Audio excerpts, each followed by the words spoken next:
Hello, good morning সবাইকে। কেমন আছো তোমরা বলো? আমিও খুব ভালো আছি। তো আজকে আমি মার্কেট থেকে একদম তাজা, খুব ফ্রেশ ছিল পালক নিয়ে এসেছি। তো আজকে আমি বানাবো পালক পনির। তো পালক পনির কেমন করে বানাচ্ছি প্রথম থেকে শেষ পর্যন্ত পুরোটা দেখো, তাহলে বুঝতে পারবে। তো প্রথমে আমি পালকটাকে ভালো করে ধুয়ে নিয়েছি। ধুয়ে নেওয়ার পরে ওটাকে সিদ্ধ করার জন্য বসিয়ে দিয়েছি গরম জলে। কিন্তু বেশি সিদ্ধ করব না, হালকা সিদ্ধ করব, যাতে পালকের ফ্লেভারটাও থাকে, ওর যে সবুজ কালারটা ওটাও যাতে না যায়। তারপরে আমি নিয়ে নিয়েছি পনির।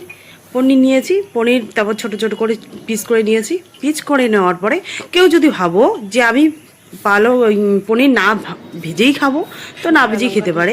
তো আমার ভালো লাগে যে পনিরটাকে একটু হালকা একটু ভেজে ভালো লাগে খেতে।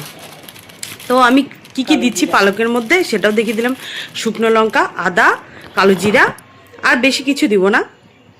লাস্টে তোমাদেরকে দেখাবো যে একটু টক দিয়ে দিচ্ছি। তো কড়াই গরম হয়ে গেছে, তো কড়াইয়ে দিয়ে দিলাম পনিরটাকে হালকা, বেশি না, হালকা একটু ভেজে নেবো, যাতে হালকা লাল লাল হয়ে যায়, সেরকম করে হালকা ভেজে নেব সুন্দর করে। তো আমার পনির ভাজা হয়ে গেল। এবার আমি যেটা পালকটা আমি সিদ্ধ করেছি, পালকটা সিদ্ধ করার পরে আমি হালকা কিছু না, একটু লবণ দিয়ে মিক্সি করে নিয়েছি। এবার কড়াইয়ের মধ্যে দিলে শুকনো লঙ্কা, একটু কালো জিরা, আর বেশি কিছু দিব না, তারকার মধ্যে আমাকে সিম্পলি পছন্দ লাগে। তো এবার নেক্সট দিয়ে দিচ্ছি আমি পালকটাকে তোমাদেরকে ভালো করে ফ্রাই করতে হবে, দেখে নাও।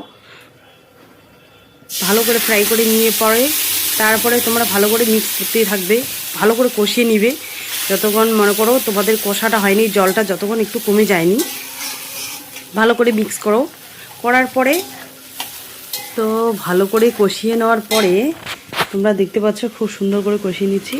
এবার দিচ্ছি 2 স্পুন, বেশি না 2 চামচ দেব টক দই। কারণ টক দইটা দিলে টেস্টটা পুরো টোটাল চেঞ্জ হয়ে যাবে। টক দইটা দিলে ফ্লেভারটা সুন্দর আসবে, একটু নতুনত্ব লাগবে খেতে। তো আমি টক দই দিয়েছি, সামান্য একটু চিনিও ফেলে দিয়েছি।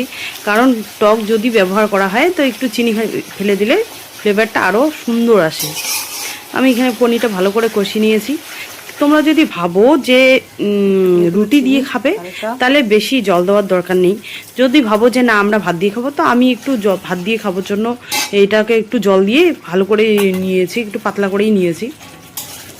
একটু জল দিয়ে পাতলা করে নেওয়ার পরে দেখো তোমরা যে আমি ভালো করে কষিয়ে নিয়েছি। তোমরা যদি রুটি দিয়ে খাও তো এরকম করেই তোমরা পনির ছেড়ে দিয়ে তোমরা একটু লাস্টে একটু ধনিয়া পাতা ছেড়ে দিয়ে